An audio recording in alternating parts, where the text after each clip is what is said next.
Penangkapan Presiden Venezuela Nicolas Maduro oleh Amerika Serikat pada Sabtu 3 Januari 2026 langsung mengguncang geopolitik kawasan Amerika Latin.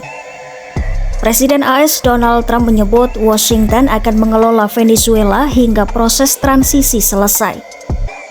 Namun sehari berselang, pernyataan itu justru dibantah oleh Menteri Luar Negeri AS Marco Rubio, mencerminkan dinamika internal pemerintahan. Rubio menegaskan bahwa Amerika Serikat tidak berniat memerintah Venezuela dan tidak sedang berperang dengan negara tersebut. Perbedaan pernyataan ini memunculkan pertanyaan besar. Sebenarnya apa tujuan AS di Venezuela? Dalam berbagai wawancara, Rubio menyebut operasi terhadap Maduro sebagai bagian dari perang melawan jaringan perdagangan narkoba, bukan agresi terhadap negara Venezuela. Ia menegaskan AS akan terus menyita kapal-kapal yang dituding membawa narkoba di perairan Venezuela. Operasi ini dilaporkan telah menewaskan lebih dari 100 orang sejak September 2025. Rubio juga menekankan bahwa Washington tidak membutuhkan minyak Venezuela. Menurutnya, yang ingin dicegah adalah penguasaan industri minyak Venezuela oleh negara-negara yang disebutnya sebagai musuh AS, seperti Rusia, Iran, dan China. Namun pernyataan ini berbanding terbalik dengan ucapan Trump sehari sebelumnya. Dalam konferensi pers, Trump mengatakan AS akan mengelola Venezuela sementara waktu. Trump juga menyebut perusahaan minyak AS siap memperbaiki infrastruktur energi negara itu. Pemerintahan Trump membangun pembenaran hukum dengan menuding Maduro sebagai pemimpin kartel narkoba Kartel de los Soles. Kartel ini sebelumnya bahkan dilabeli sebagai organisasi teroris. Namun Departemen Kehakiman AS secara diam-diam mencabut klaim bahwa kartel tersebut benar-benar eksis. Tuduhan perdagangan fentanyl yang sempat dilontarkan terhadap Venezuela juga tidak muncul dalam dakwaan resmi terhadap Maduro. Para analis menilai pesan AS menjadi semakin kabur. Pasca penangkapan Maduro, Wakil Presiden Delcy Rodriguez dilantik sebagai presiden sementara.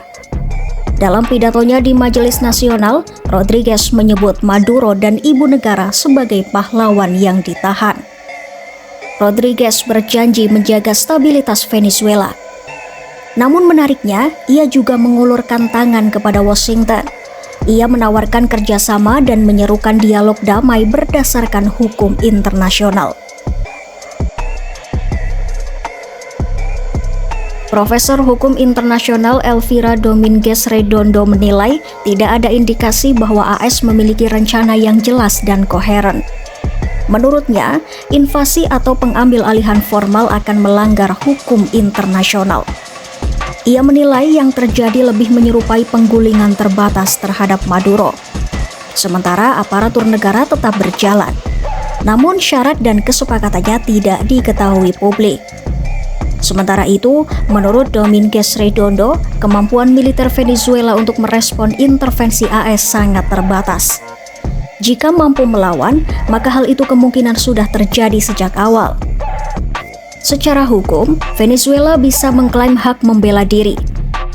Namun secara politik dan militer, negara itu tidak memiliki kapasitas nyata. Trump sendiri menolak bekerja sama dengan tokoh oposisi Maria Corina Machado.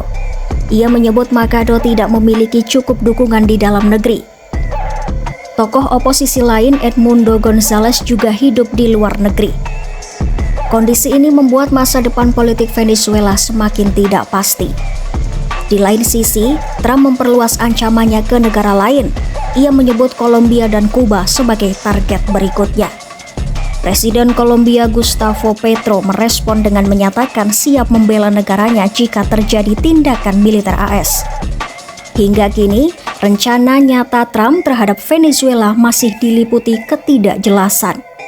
Pernyataan yang saling bertentangan, dasar hukum yang dipertanyakan, dan resiko eskalasi kawasan membuat dunia internasional terus waspada. Yang jelas, penangkapan Maduro bukan sekadar soal Venezuela, melainkan potensi babak baru ketegangan geopolitik di Amerika Latin.